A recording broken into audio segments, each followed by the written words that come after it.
Don't you see me right now, baby girl, I'm on the grind. I ain't really got no time to waste time. Baby, I'ma shine. Welcome back to Let's Help You Grow Now, because I'm here to help you grow now. I'm going to be reacting to the military dolls that even the FBI can't afford. That's crazy. These must be some major dolls, some cool dolls. This is the military dog that even the FBI can't afford. It's trained to detect explosives, attack on command, and parachute into enemy territory. But it doesn't serve the police, it doesn't serve civilians. It serves only the world's top special forces, and it costs more than a Tesla. But to understand how a single dog could become a weapon worth more than a car, we need to look at the most elite, most expensive special forces dogs on Earth, starting with the one that once jumped out of a helicopter into active enemy fire. 10. Belgium's Malinois Kilo, the dog that took a bullet in Afghanistan. You don't send a dog like Kilo into a war zone unless failure isn't an option. He wasn't just fast, he was surgically trained to leap from helicopters, track down insurgents, and attack with zero hesitation. He didn't bark, he didn't flinch, he only moved when his handler did. That's because Kilo wasn't a pet. He was a weapon, crafted, conditioned, and deployed by the British Special Air Service, one of the most feared special forces units in the world. On the day it happened, Kilo's team was conducting a night raid deep inside Taliban territory. The target was a weapons cache hidden inside a village compound, protected by a network of tunnels and guards trained to kill on sight. As the SAS team fast roped in under cover of darkness, Kilo jumped alongside them. No muzzle, no leash, just a bite command encrypted through his headset. The moment his paws hit the dirt, Kilo bolted ahead of the squad. He'd been trained to lead, not just as muscle, but as the unit's first wave of defense. He breached the first entry point, took down a guard silently, then waited, still as stone, for the next signal. But as they moved deeper into the compound, something went wrong. One of the Taliban fighters had doubled back with an AK-47, and Kilo's handler was in the line of fire. Kilo didn't think, he launched. The bullet meant for the man buried itself in Kilo's flank. He collapsed instantly, but not before taking the enemy down with him. The handler lived. The squad lived. Yeah, look. They care about them dogs. I care about the dogs too, because I love dogs. But if you do something to, a cop or something like that, of course you're going to get, dealt with. But if you do something to their dog, bro, it's over with. It's over with, bro. The only time I would do something to a dog, like if he's trying to, kill me, nigga, for real. Because at that point, it is what it is. And when the mission ended, Kilo was airlifted out, not in the cargo hold, but in the arms of 2 SAS soldiers who refused to leave him behind. The medics worked through the night. Kilo survived. And for his actions, he was awarded full military honors. Not just a medal, but a plaque at the SAS training grounds, engraved with a single sentence: he didn't hesitate. The cost to train a dog like Kilo, over $80,000. The value of what he did, impossible to measure. Because these aren't just animals, these are soldiers, fighters, heroes molded by months of isolation, millions in military funding and elite-level obedience training that would break a human. And Kilo wasn't alone, because the next dog didn't just leap into enemy fire. He landed without a sound. Not even the guards inside the compound heard him breach. He was part of a unit so elite, even the French government won't reveal how many exist. 9. France's phantom dogs, silent killers of the GIGN. There are no warning barks, no snapping jaws, no sounds echoing through the halls. Only silence and then impact. These aren't ordinary dogs. These are France's phantom dogs, trained and deployed by GIGN, the elite counter-terrorism unit tasked with handling the most dangerous threats inside and outside the French Republic. These dogs don't wear harnesses. They wear armor, jet black, bulletproof, and fitted with infrared cameras that stream in real time to their operators. At night, they're practically invisible. To the human eye, they vanish into walls under stairwells through broken windows. But to GIGN command, they're a second set of eyes and the first line of attack. Each dog is handpicked, not for size, not for bite force, but for silence. Phantom dogs must be unnaturally calm in chaos. They must be able to jump through glass, withstand flashbangs, and remain locked on target while teams breach explosives behind them. And that's only the beginning. The real training starts once they're chosen. Because phantom dogs don't just chase, they infiltrate. Building clearance, hostage rescue, and black site infiltration. These dogs are conditioned to memorize floor plans, breach closed rooms, and disable armed suspects faster than an entire GIGN fire team. With night vision cameras mounted on their heads and noise-dampening armor shielding their bodies, they often clear buildings before the human team even enters. They've stormed jihadist compounds, they've located kidnapped journalists, they've neutralized suicide bombers seconds before detonation. But here's what sets them apart. They don't bark, they don't signal, they glide through darkness like shadows with teeth. Even the soldiers beside them forget they're there, until it's too late for the enemy. Each phantom dog costs over $110,000, once you include biometric gear, ballistic armor, tactical comms, and years of elite-level training. But to GIGN, it's not a cost. It's an asset, one that saved lives during hostage crises where seconds made the difference between rescue and massacre. One former GIGN commander said it best: we don't deploy dogs, we deploy ghosts. But as terrifying as these French shadows are, there's another breed that doesn't need stealth to dominate. Because the next dogs, they don't rely on speed or silence. They don't clear rooms quietly. They break your will before they even bite. Their presence alone makes trained fighters drop their weapons, not because they're afraid to fight, but because they know it's already over. 8. Germany's KSK dogs, the dogs that make enemies surrender. They don't leap, they don't lunge, they just stare. And that stare alone has ended firefights before they begin. wonder These are the psychological weapons of Germany's Kommando Spezialkräfte, KSK, the most secretive special forces unit in the Bundeswehr. And while most elite dogs are trained to track, bite or breach, KSK's dogs are trained to break a man's mind before ever drawing blood. From the moment they're born, these dogs are bred to dominate without motion. Their training begins not with aggression, but with restraint, eye contact, posture, controlled intimidation. They don't bark unless commanded. They don't move until the signal. But when they enter a room, even battle-hardened fighters look away. KSK handlers call them Wulfer, wolves, not because they hunt in packs, but because they stalk like predators, slowly, calmly, without flinching. And their power doesn't come from how they fight. It comes from what they project, certainty. These dogs don't bluff. Every muscle twitches with tension. Every breath is deliberate. If you run, they'll take you down. If you resist, they'll shatter your wrist without hesitation. But if you surrender, they won't touch you. And somehow the enemy knows that, instinctively. There are field reports, still unconfirmed by NATO but whispered through KSK channels, of Taliban fighters dropping their rifles mid-fight, not because they saw soldiers, but because they saw a single dog watching from the shadows. No gunfire, no barking, just presence. I ain't gonna lie, a dog is like more, I feel like a dog is more capable of doing more damage to you than a fucking human. Like, because you already know what a fucking human can do, and it's only so much. But a dog, hell no, nigga, they gonna rip your ass apart. Like, literally. Commander described it like this: they don't fight like animals, they judge like executioners. What makes them so terrifying is precision. These aren't frenzied attack dogs. They're martial weapons trained in non-lethal force with surgical control. They can disable an enemy without bloodshed, trap a fighter in submission, or herd armed men into surrender with nothing but posture and a low growl. And they're not cheap. Each KSK dog costs over $95,000 to breed, train, equip, and condition for special warfare. They wear lightweight Kevlar vests, are taught to read German and hand signals, and undergo psychological conditioning to understand human fear responses. But their greatest weapon is the silence before the attack. Because in that moment, when nothing happens and the dog just watches, something ancient triggers inside the human brain. It says, don't run, don't fight, you've already lost. But as cold as these psychological warriors are, they weren't bred for snow, they weren't built for blizzards. I was finna say, all these dogs better be big as hell, bro. Pause. Because just imagine spending that much money on a little ass dog. And I'll be surprised if a little ass dog can do all that.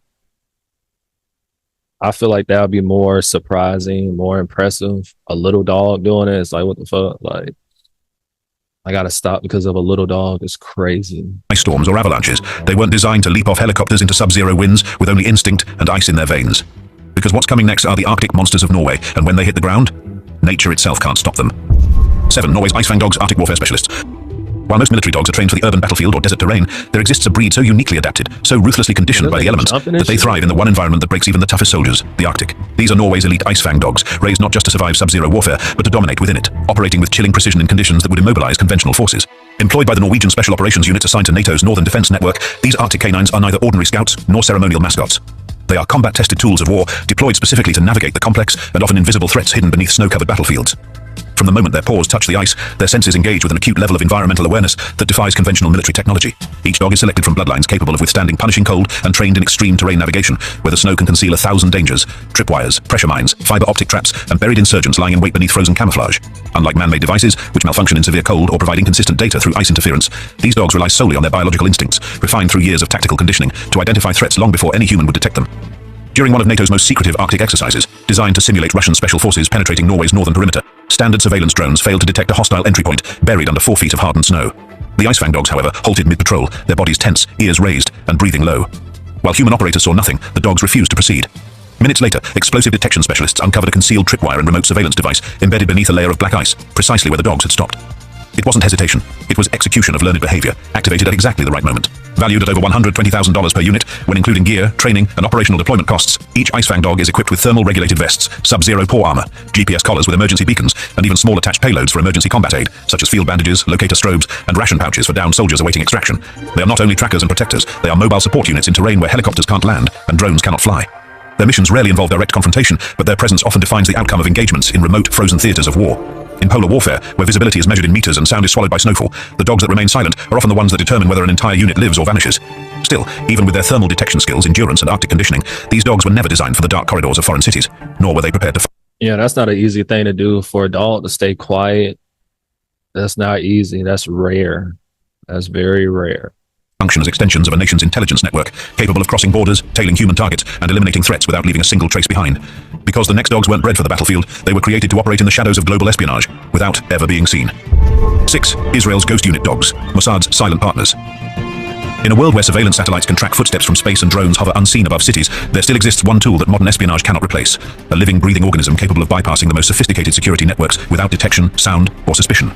These are Israel's Ghost Unit dogs, the silent partners of the country's elite counter-terror and intelligence divisions, Yamam and Mossad. And in operations where failure isn't just unacceptable, it's untraceable, these dogs are deployed as the final line between mission success and international disaster. Trained in a facility whose location remains classified, these dogs are not bred to bark, chase, or intimidate. They are bred to vanish, into alleyways, across rooftops, and through windowless corridors, slipping past heat sensors, infrared lasers, biometric door locks, and pressure-triggered floors. Unlike traditional military dogs, Ghost Unit canines are conditioned from birth to recognize not just human targets, but architecture itself. They study building layouts, scent mapping, airflow patterns, and even the frequency of sounds emitted by electronic surveillance systems. During one of the most highly classified missions in Mossad's recent history, a dog from this unit was inserted into a high-security residential complex in Tehran. The objective wasn't to apprehend a target or detonate a trap. It was to retrieve a small encrypted flash drive locked inside a safe room monitored by 3 different alarm systems. No human agent could enter without alerting Iranian counterintelligence. But the dog could. Fitted with a fiber optic camera no larger than a toothpick and equipped with magnetic sensors on its padded armor, the dog maneuvered through crawl spaces and ventilation shafts, pausing only to adjust to subtle temperature shifts, an indication of laser grids in motion. With zero sound and no trace, it reached the safe room door, located the scent trail leading to the hidden drawer, and used its teeth to remove the flash drive before turning around and exiting through a different route to avoid detection from returning guards. The operation lasted 42 minutes. The dog made no sound. The cameras never recorded its entry or exit. The flash drive contained names of new... Man, that nigga made no sound for 42 minutes, bro. It took this nigga 40... You let this nigga sneak up on you for 42 minutes. A dog. Not a human being, a dog. It's crazy. Nuclear scientists, and the intelligence pulled from it led to one of the largest international sabotage campaigns in decades. That single mission alone justified an annual budget of over $4 million for Mossad's Ghost Unit K9 program.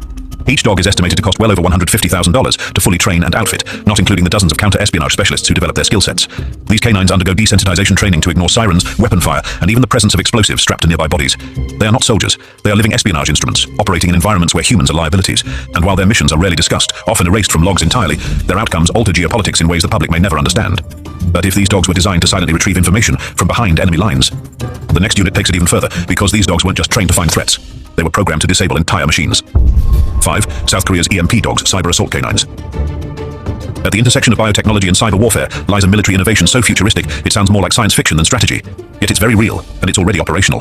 These are South Korea's EMP dogs, elite canines embedded in cutting-edge war simulations, where the battlefield is both physical and digital, and where the enemy is as often a drone swarm as it is a human adversary. Designed in partnership with US Cyber Command, these dogs represent a new frontier in kinetic electromagnetic warfare. On the surface, they may look like standard Belgian Malinois or German Shepherds, obedient, intelligent, and agile. But what sets them apart is what they carry strapped to their backs: a compact, directional EMP pulse harness engineered to disable short-range electronics, surveillance systems, and unmanned aerial vehicles. In a world where every modern battlefield is saturated with sensors, thermal optics, drone patrols, and AI targeting turrets, these dogs are the blunt force shockwave that turns smart tech into scrap metal. The concept was born out of necessity. In war games simulating a North Korean invasion across the demilitarized zone, it became clear that traditional foot soldiers, no matter how stealthy, would be instantly detected by a growing web of hostile surveillance nodes. Infrared drones, facial recognition cameras, and tripwire satellites had made invisibility almost impossible, unless the enemy's eyes were turned off before boots hit the ground. That's where the EMP dogs come in. Trained to infiltrate sensor-rich zones at night, these canines are taught to locate the highest density cluster of electronic signals and deploy a focused electromagnetic burst using their mounted harness. The pulse is carefully calibrated, not enough to harm the dog or surrounding infrastructure, but more than enough to fry drone motherboards, blind thermal cameras, and cut comms between enemy systems. During one highly classified joint drill, a single EMP dog took down 3 reconnaissance drones, 2 field comm arrays, and a mobile radar dish in under 4 minutes. Not only did this allow human operatives to cross undetected, it proved that kinetic canine delivery of electromagnetic pulses was faster, cheaper, and safer than aerial jamming or manned sabotage. Each EMP dog unit is worth over $140,000, factoring in the custom rig, Faraday cage insulation, and adaptive software that adjusts the pulse strength depending on ambient radio interference. But their value isn't in how much they cost, it's in how much they neutralize. These dogs are not trained for aggression, they're trained for precision destruction of electronic infrastructure, and the implications are massive. In future cyber conflicts where infrastructure collapses before the first bullet is fired, these dogs may lead the charge. But while South Korea uses canines to wipe out digital threats and blind artificial eyes, the next country deploys their elite dogs to guard the most dangerous weapons ever created, because when nuclear warheads are at stake, no margin for error is tolerated. 4. United Kingdom's SAS dogs, defenders of the UK's nuclear arsenal. In the dead of night, where cold sea mist rolls over high fences and the only sound is the hum of electrified gates, a silent shadow patrols Britain's most critical military sites. Not a soldier, not a drone, but a dog trained to kill without hesitation. These are the SAS dogs assigned to defend the United Kingdom's Trident nuclear submarine bases, and what they protect isn't just national security, it's the future of civilization itself. Because once these gates are breached, it's not just a base that's compromised, it's deterrence itself that begins to unravel. Deployed by the Special Air Service, SAS, the UK's most elite special forces unit, these dogs are not ceremonial mascots or passive deterrents. They are part of the armed response framework protecting Britain's Trident warhead infrastructure, including the Faslane Naval Base and Coulport Weapons Depot. While the submarines remain hidden in the depths, these dogs guard the above-ground perimeters with a level of precision and lethality that even human sentries cannot match. Unlike standard military canines, SAS dogs assigned to nuclear duties are taught to operate independently, often moving silently through brush, gravel, and darkness, without leashes, without commands, using only GPS-linked patrol grids and scent signatures to guide them. Their primary targets are not just trespassers, but potential saboteurs, foreign agents, or even rogue insiders. Any threat capable of compromising the protocols around the UK's nuclear deterrent. Their training pushes them to the edge of what any living animal can endure. These dogs are conditioned for total stealth, taught to incapacitate intruders fatally and silently. No barking, no warning, just a low silhouette and a violent, decisive takedown. Even night vision cameras have struggled to track their approach. They are a ghost line of defense, one that strikes before alarms even sound. In one infamous breach drill, later used as a case study in NATO security training, an SAS dog named Fang detected a perimeter compromise 7 full minutes before human guards registered the incursion. By the time backup teams responded, the dog had already located, subdued, and pinned the simulated intruder without ever being seen on infrared. If it had been real, a nuclear sabotage attempt could have been neutralized in under 3 minutes, thanks to the teeth, reflexes, and instincts of a single animal. Each SAS dog in this program is estimated to cost £90,000 to £115,000, factoring in advanced threat detection training, biometric scent recognition, and embedded comms for real-time location monitoring. But the true value lies in what they protect, Britain's final line of strategic defense. But as deadly and disciplined as they are, these dogs are built to stop threats from getting in. The next unit is trained to chase the enemy down, wherever they try to hide, above, below, I need a dog like that. or underwater. 3. Canada's CSO dogs, anti-spy, anti-diver, anti-everything. They operate in silence with eyes that pierce camouflage and noses that can isolate gunpowder residue from a football field away. These are the dogs of Canada's Special Operations Regiment, or CSOR, arguably the most versatile military canines deployed in the NATO alliance. Nicknamed the Swiss Army Dogs for their astonishing breadth of capabilities, these animals aren't just trackers or guards, they are multi-environment tactical units, each trained to detect, intercept, and neutralize threats across air, land, and even water. Unlike traditional military canines who may specialize in a single domain, such as bomb detection, drug tracking, or sentry duty, CSO dogs are trained to do all of it, often under extreme operational conditions. Whether it's frigid Canadian wilderness, urban combat zones in the Middle East, or underwater docks patrolled for naval sabotage, these dogs are conditioned to work in every theater. Their deployment is never random. If a CSO dog is sent in, it means the mission is already high risk. Perhaps most extraordinary is their ability to detect submerged divers, a rare and nearly impossible feat for non-marine animals. Stationed along critical naval infrastructure or during maritime operations, these dogs are trained to sense faint chemical trails in water and alert handlers to underwater movement, a necessary capability in an era where hostile divers might plant explosives or disrupt submarine operations. And these dogs don't just wait on the surface. Some have even been trained to leap into shallow water to confront and bark underwater, sending sonar shocks through the water column that alert surrounding divers and vessels.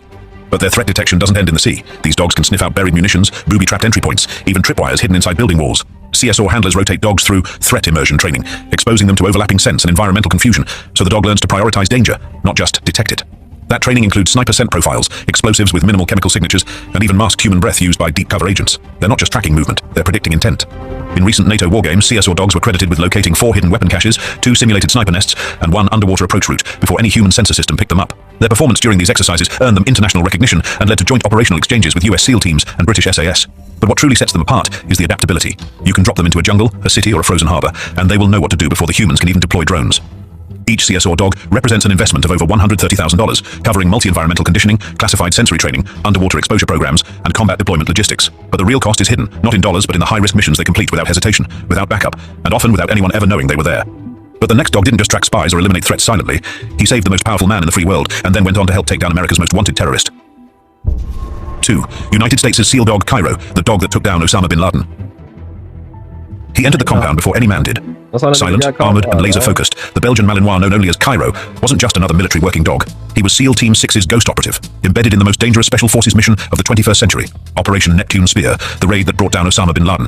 Deployed under the cover of midnight into Pakistan's Abbottabad compound, Cairo was more than muscle. He was intelligence, reconnaissance, and security in a single form. Outfitted with custom ballistic armor, a tactical camera, infrared night vision goggles, and an oxygen mask for high-altitude jumps, Cairo had trained for years beside SEALs in total darkness, open fire zones, and multi-tiered hostage rescue simulations. He wasn't just prepared, he was born for this moment. While the world held its breath, Cairo had already cleared the perimeter of bin Laden's compound, sniffing for explosives, tripwires, and ambush traps. When the helicopters went down, and when the team inside needed absolute certainty that the rooms ahead weren't booby-trapped or housing last-ditch resistance fighters, Cairo was the first one in. He entered narrow corridors, stairwells, and blind rooms where a single wrong step could have ended the mission, and he came out clean every time. According to post-operation briefings, it was Cairo who confirmed bin Laden's lifeless body after the fatal shot. He swept the final level of the compound, neutralized an armed bodyguard, and secured the route for exfiltration, all while remaining calm under relentless stress. No handler commands needed, just pure instinct, hardwired obedience, and unshakable focus. When the mission ended, Cairo was extracted with full honors, not just as a dog, but as a warfighter. He had done what no machine, drone, or human scout could have accomplished without risking lives, and unlike others on the mission, he returned without a single injury, despite being the first in and the last out. He was so vital that he was insured for $250,000, a number that doesn't even begin to reflect the classified technologies and years of training he embodied. After the raid, Cairo's name was declassified, but many of the details surrounding his training, tactics, and gear remain. Bro, I'm gonna get one of these dogs one day. Like, I'm gonna get one of these dogs. One of these dogs can be part of your security. And this is why I say certain folks don't be thinking. Like, you spending money on everything else. Just get you a dog like this too. Like, what the fuck? Like, that can be one of your security guards. But what do Being sealed to this day. He became a symbol of elite special forces canine capability, an unspoken message to enemies of the United States. Even our dogs can take you down. But even SEAL Team 6 couldn't get there. Because I ain't gonna lie, like, a person will be scared more of a dog than a human. So, like, say if you got like a security team, you need to have at least one dog. That one dog, bro,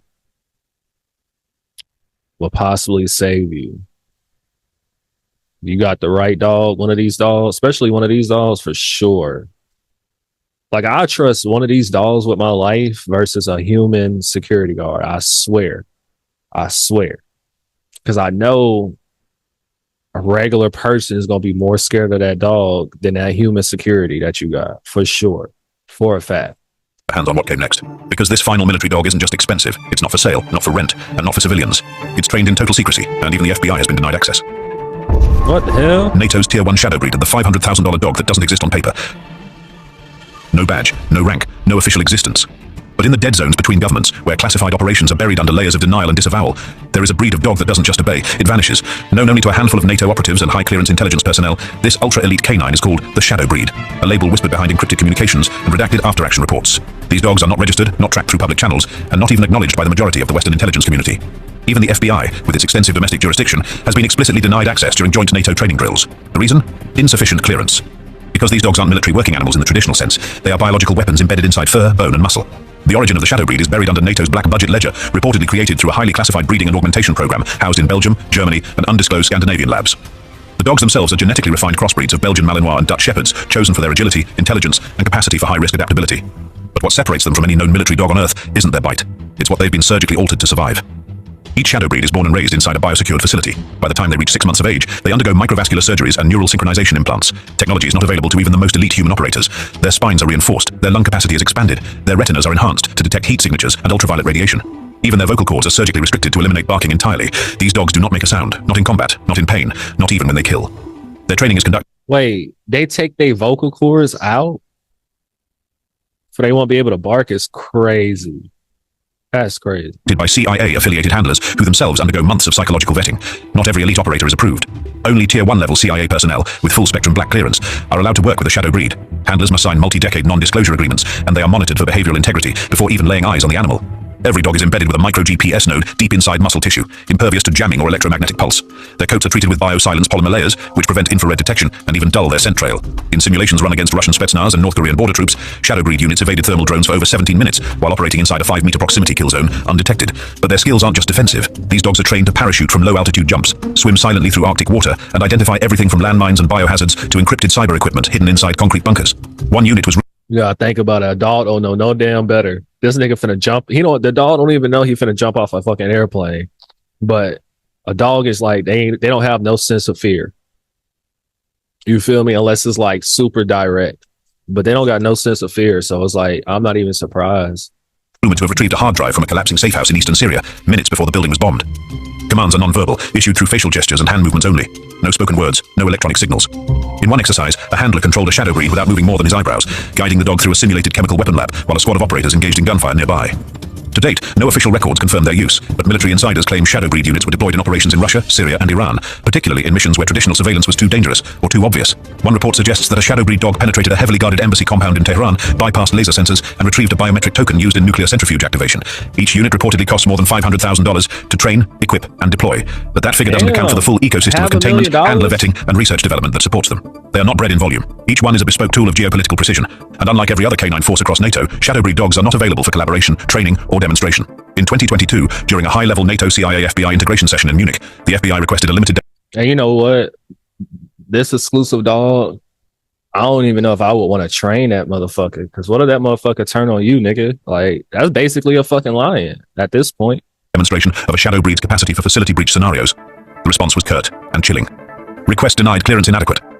Even within NATO, only a handful of top-echelon defense personnel have seen these animals in operation. For the rest, they remain a phantom presence, referenced only by codename, tracked through secure messages, and removed from any publicly accessible database. But their message has already reached the people it was meant to reach. Enemy commanders in Eastern Europe have reportedly issued standing orders. If you see a dog with no bark and no tag, do not engage. Leave the area immediately. Hey, you don't gotta tell me twice. I'm out of there. But make sure y'all like, comment, and subscribe. Check the links in my description. I am out. Don't you see me right now, baby girl, I'm on the grind. I ain't really got no time to waste time. Baby, I'ma shine.